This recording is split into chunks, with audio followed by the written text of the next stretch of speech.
Alors bonjour à tous. Donc cette première session de nos journées professionnelles consacrée aux limites de la restauration s'intéresse en fait à la question du traitement des ensembles, parce c'est une question intéressante parce qu'il est vrai que dans la conservation-restauration, on est souvent sur la question des unicomes, de la singularité des objets. Et donc là, l'idée, ce serait un peu de prendre le contre-pied, enfin de voir si la conservation-restauration des ensembles, dans la conservation-restauration des ensembles, se dégage, je dirais, des objectifs communs, des protocoles, ou bien pas du tout.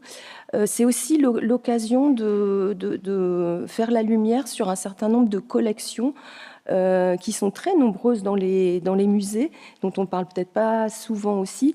C'est les collections que la circulaire sur le récolement appelle les indénombrables. Ce sont les collections des muséums d'histoire naturelle et aussi les collections archéologiques. Donc parmi nos 4 interventions de ce matin pour traiter de la question des limites dans le traitement des ensembles, nous aurons 2 interventions de collègues de muséums d'histoire naturelle de Toulouse et du Muséum national d'histoire naturelle de Paris. Et puis, cette question des ensembles aussi, elle est prégnante dans les archives à l'ère de la reproductibilité. Et on verra en fait que la conservation par la reproduction des imprimés est un peu une gageure et que ce patrimoine est fragile. Et donc, ce sera une intervention de nos collègues des Archives nationales. Et on commencera cette session par la question de traiter un ensemble hétérogène de collections quand on rénove un musée. Voilà, et quel va être je dirais, les critères de choix qu'on va pouvoir s'appliquer. Et je voudrais accueillir Sébastien Gosselin, conservateur, directeur adjoint du nouveau muséum, du nouveau musée savoisien de Chambéry, qui va vous présenter cette question au prisme du public.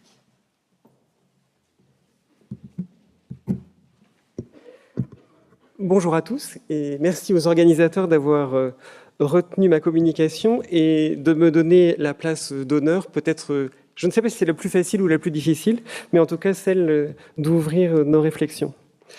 Ce que je voulais aborder comme type de limite de la restauration ce matin, c'est le contexte forcément changeant qui est celui d'une rénovation d'un musée, de la création d'un nouveau parcours permanent, puisqu'évidemment, même s'il est permanent, il n'est déjà plus le même que lors de l'ouverture du musée, et dans quelques années, il sera à nouveau différent.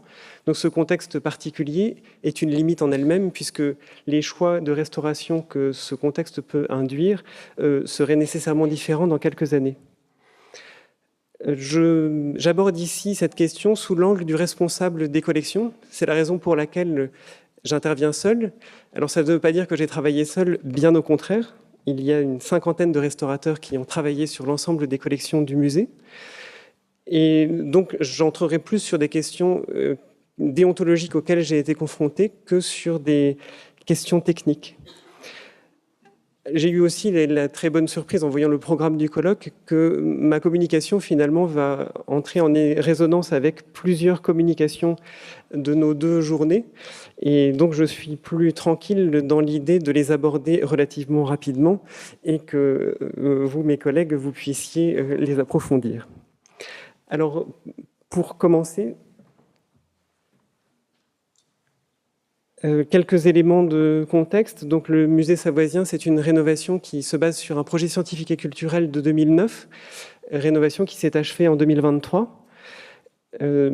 Entre 2012 et 2023, il y a eu plus d'1 million d'euros investis dans les collections en restauration, avec le soutien constant du Fonds régional d'aide à la restauration. Et c'est un chiffre un peu magique, mais c'est celui sur lequel on est resté. Nous avons 2222 objets qui sont exposés dans le parcours permanent et 1226 ont fait l'objet de restauration. Évidemment, toutes ces restaurations ont fait l'objet d'appels d'offres et ont été présentées en commission scientifique régionale de restauration, certains avec un comité scientifique. Ces objets sont d'une très grande diversité du fait de la nature même du musée. C'est un musée qui a pour vocation de raconter l'histoire du territoire depuis le Paléolithique jusqu'à aujourd'hui. Alors dans notre cas, aujourd'hui c'est 2023, nous ne sommes pas encore arrivés en 2024. L'objet le plus récent c'est 2023, il n'a pas fait l'objet de restauration. Et ce sont aussi des objets variés de par leur nature, relevant de disciplines différentes comme l'archéologie, l'ethnologie, l'histoire de l'art. Et notre choix de présentation par thématique, donc nous avons 6 thématiques différentes, fait que ces objets fréquentent eux-mêmes des objets variés. Nous n'avons pas regroupé les peintures d'un côté, les sculptures de l'autre. Nous n'avons pas fait non plus de regroupement systématiquement chronologique, ce qui fait que des objets dont la tradition ou les pratiques de restauration pourraient être différentes se retrouvent côte à côte. Je pense par exemple à des objets archéologiques par rapport à des peintures. Donc, dès le début de ce projet de rénovation et de ces restaurations en particulier, s'est posée la question d'une forme de tension entre l'harmonisation du degré de lisibilité des objets pour le public, donc le degré d'intervention, et la spécificité de chacun de ces objets. Et c'est une tension qui a parcouru en fait tout ce projet de restauration, ce qui fait que finalement, ce qui sous-tend l'ensemble, c'est un projet de médiation. Comment faire en sorte que ces objets soient compréhensibles par le public et portent le message que nous souhaitions leur faire porter dans le parcours permanent. Et donc, je vais vous présenter un certain nombre de ces questionnements au travers quelques exemples que je regroupe tout d'abord dans un sujet qui est très large et qui va bien nous occuper dans ces 2 jours, c'est le traitement des lacunes. Ensuite, un cas qui est peut-être plus particulièrement lié aux collections ethnographiques ou archéologiques, qui est transmettre l'usage des objets aux visiteurs au travers des choix de restauration. Et enfin, pour un projet particulier, mais qui est le reflet d'une pratique sur l'ensemble du parcours permanent, comment la restauration peut transmettre au public l'actualité de la recherche. Tout d'abord, pour le traitement des lacunes, je vous présente ici la thématique pouvoir et territoire, dans laquelle 4 objets différents se situent dans une très grande proximité et ont suscité des choix de restauration différents. Ici, 2 statues équestres de formats assez différents. À gauche, une œuvre de Carlo Marocchetti, sculpteur romantique, qui produit cette œuvre pour le duc de Savoie. Donc une sculpture à vocation politique très forte, exposée dans l'espace public. Et il s'agit ici d'une réduction de cette œuvre qui est toujours présentée à Turin, sur la Piazza San Carlo. L'autre étant une réduction en porcelaine de Meissen d'une œuvre beaucoup plus connue par David, le franchissement du Grand Saint-Bernard par Bonaparte. Alors, ces 2 œuvres étaient lacunaires au début du projet, avec une lacune qui ne nous posait pas tout à fait les mêmes questions. Notre analyse a été que l'œuvre de David était largement connue par le public français et que cette œuvre, pour nous, porte le sens de la difficulté du franchissement des Alpes et du symbole politique que ce franchissement des Alpes constitue. Finalement, la présence même de Bonaparte et surtout les inscriptions sur le socle de cette œuvre, avec le rappel de Charlemagne et d'Hannibal, portent le sens que nous souhaitions montrer dans le parcours permanent, tandis qu'au contraire, l'œuvre de Carlo Marocchetti est déjà beaucoup moins connue du public français, du public en général. On peut imaginer que quelques Turinois l'ont en tête, mais elle ne fait pas l'objet d'un symbole national en Italie. Et le geste même que fait Emmanuel Philibert, qui est duc de Savoie au XVIe siècle, c'est de rengainer son épée après la bataille de Saint-Quentin en 1557, bataille qui lui permet de recouvrer ces États qui avaient été annexés par la France. C'est donc un geste de paix et de reconstruction de ces États. Sans l'épée, ce geste était devenu incompréhensible, et surtout la récupération politique de ce duc au début du XIXe siècle, qui est une période de restauration, où Charles Albert veut, en invoquant cette figure tutélaire, se montrer lui aussi comme un prince administrateur après avoir recouvré ses États au lendemain de la Révolution. Le choix d'une restitution était aussi rendu possible par l'existence d'autres œuvres, déjà l'œuvre monumentale à Turin, mais aussi de réductions de même dimension, et notamment au château de Menton-Saint-Bernard, en Haute-Savoie, donc à proximité de Chambéry. Nous avions donc des éléments de contexte fiables, ce qui a permis une reconstitution de l'épée de cette sculpture par impression numérique.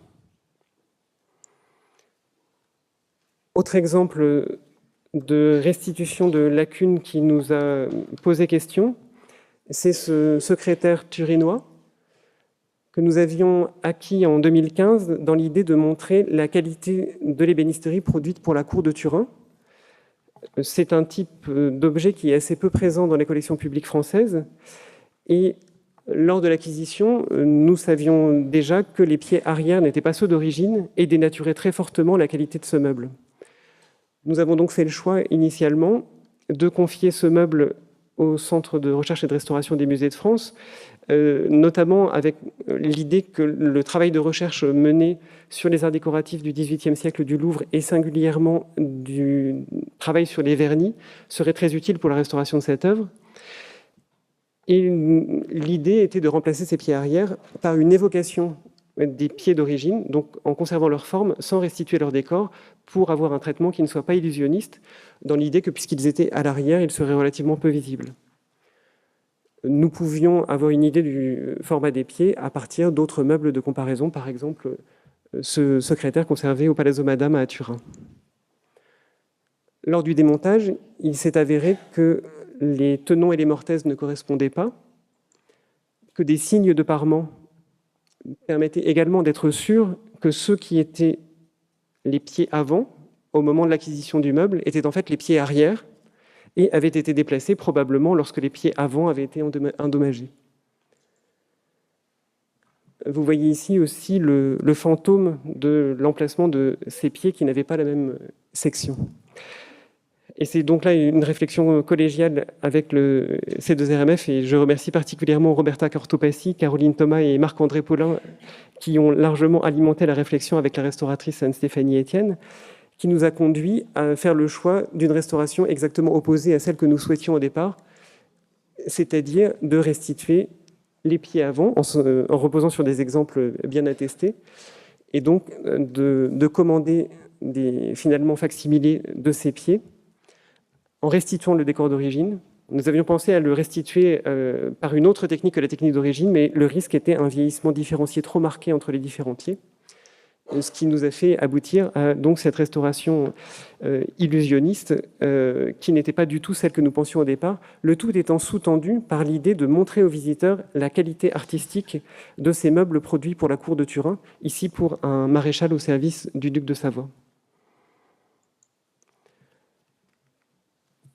Autre exemple de question qui s'est posée en cours de restauration, ici avec ce portrait de cour. Le parcours permanent du musée savoisien, de par sa grande diversité chronologique et thématique, fait que nous exposons aussi bien des œuvres de grande qualité artistique comme ce portrait par la Clementina, donc Maria Giovanna Clementi, qui est une des grandes portraitistes à la cour de Turin au XVIIIe siècle. Et nous présentons aussi des œuvres de facture bien plus modeste, y compris des artistes amateurs du XXIe siècle. Et il fallait que cette œuvre reflète la qualité des portraits de cour du XVIIIe siècle. Vous voyez ici l'état avant restauration, le jaunissement généralisé du vernis et le vieillissement très marqué de certains repeints rendaient son état très peu propice à ce type de compréhension par le public. Donc voici ici une vue avant restauration. Et lors du dégagement des repeints, il est apparu que les repeints étaient très débordants, ce qui était plutôt une bonne surprise. Et en particulier, dans la partie inférieure dextre du tableau, est apparu le fantôme d'un animal qui nous a posé question sur sa nature exacte. Alors, par comparaison avec d'autres œuvres de la Clementina, nous avons pu voir que le chien à la mode, puisqu'il apparaissait relativement probable qu'il puisse s'agir d'un chien avec l'emplacement de son oreille, la queue et ses dimensions générales, Le chien à la mode à la cour de Turin au XVIIIe siècle, c'est le King Charles cavalier. Je me suis beaucoup amélioré sur ma connaissance de cette race, qu'on retrouve en plus de manière relativement fréquente pour des portraits d'enfants. Et ici, sur notre œuvre, ce sont bien les enfants du roi de Sardaigne qui sont représentés. Alors, ça n'est pas non plus systématique. Ici, c'est un portrait un peu plus ancien, mais qui montre ce goût de la famille de Savoie de représenter les enfants avec des chiens à la fin du XVIIIe siècle, à la fin du XVIIe et au XVIIIe siècle. Et c'est ce contexte de cours qui nous a fait pousser, avec la restauratrice Françoise Auger-Fège, à choisir un parti de réintégration qui a donc permis de rendre ce qui est finalement un attribut du pouvoir au XVIIIe siècle pour la cour de Turin, et donc rentrer pour le public dans la réalité, le prestige de ce type de portrait pour notre parcours permanent. Et donc voici l'œuvre après restauration. Un autre élément qui nous a fait beaucoup réfléchir, c'est la manière de transmettre l'usage des objets pour le public. Et je voudrais prendre quelques exemples. Ici, une table de jeu de boules donc, qui provient du casino d'Aix-les-Bains, également une acquisition. Lorsque nous l'avons acquis, il n'était plus tout à fait en état d'usage puisqu'il avait été stocké pendant plusieurs années.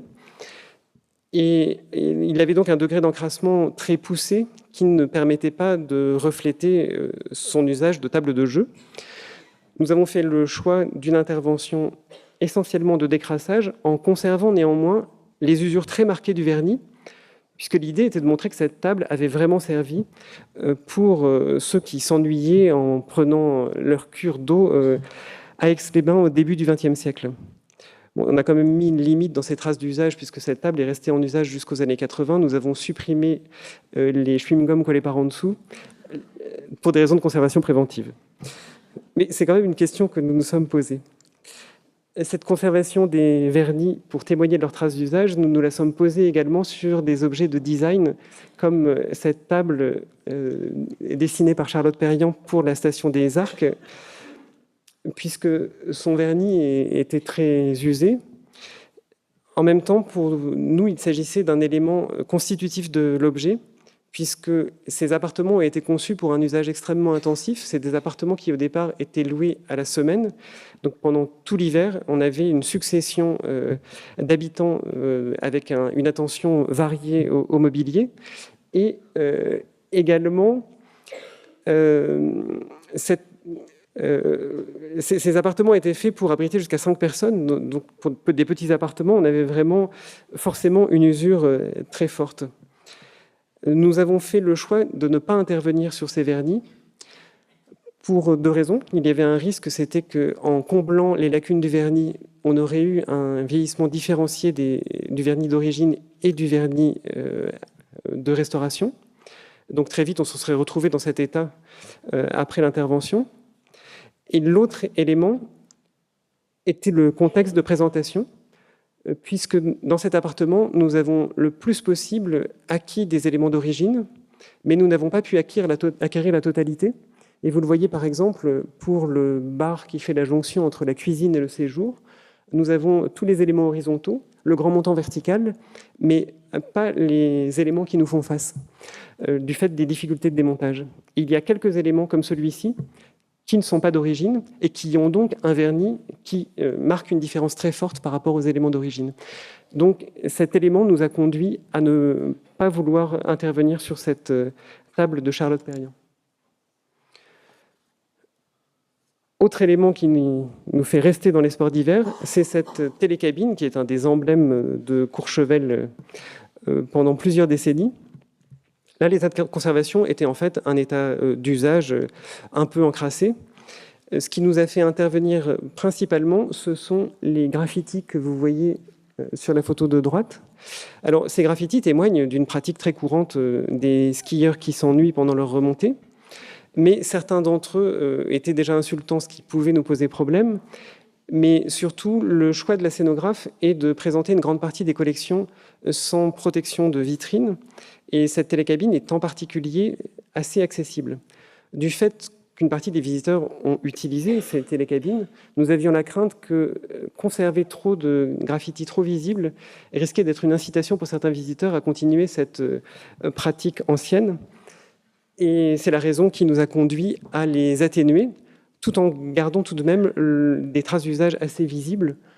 Donc vous voyez le résultat à droite, on a quand même une grande partie des rayures de la partie basse notamment, qui témoignent de cet objet en fonction pendant plusieurs décennies à Courchevel, que nous ne présentons donc pas comme un objet de design pur.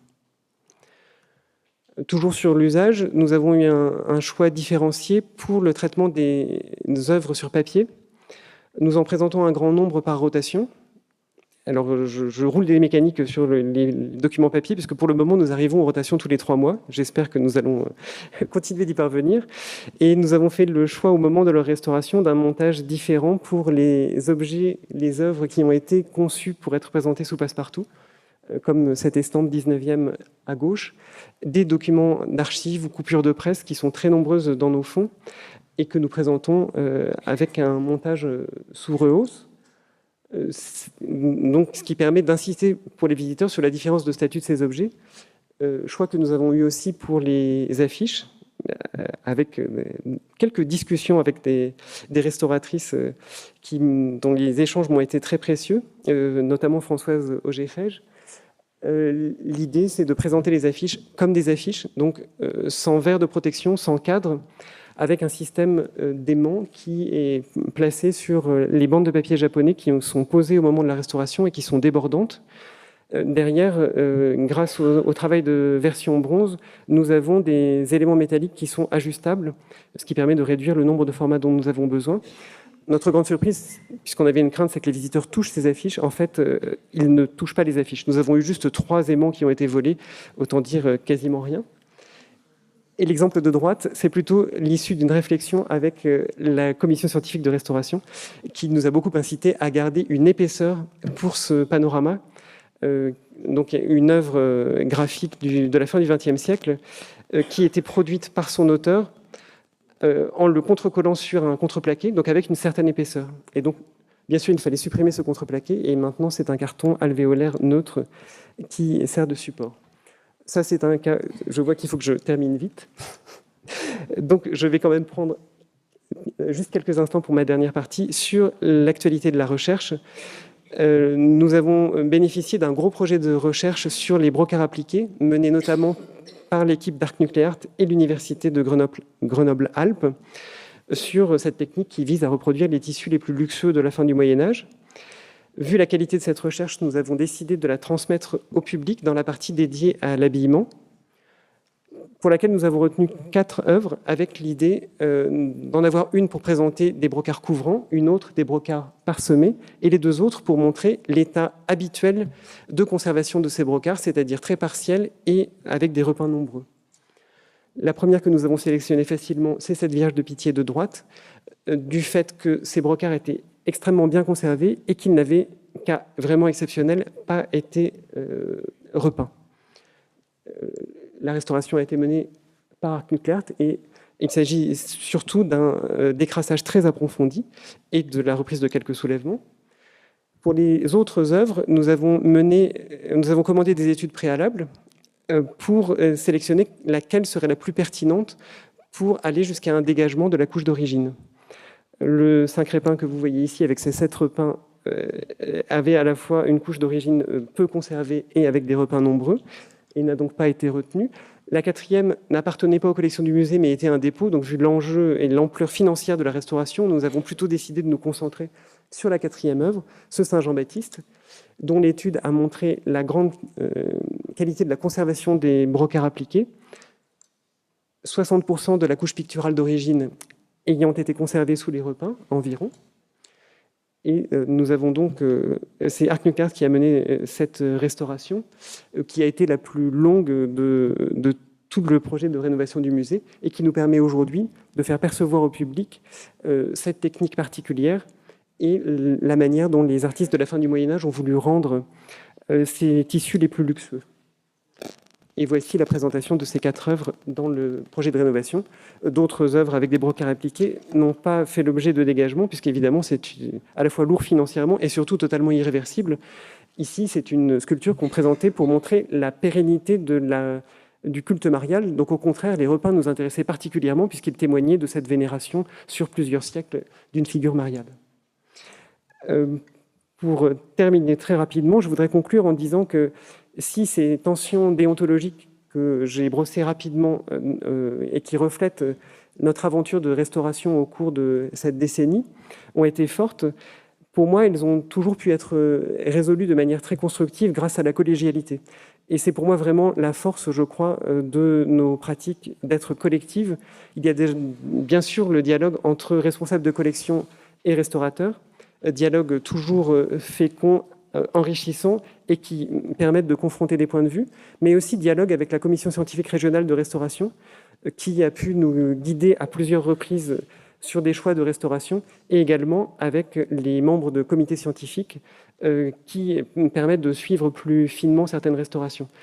Donc voilà, c'est pour moi la manière de résoudre par le haut cette limite particulière de la restauration qui est le contexte de présentation, c'est la collégialité.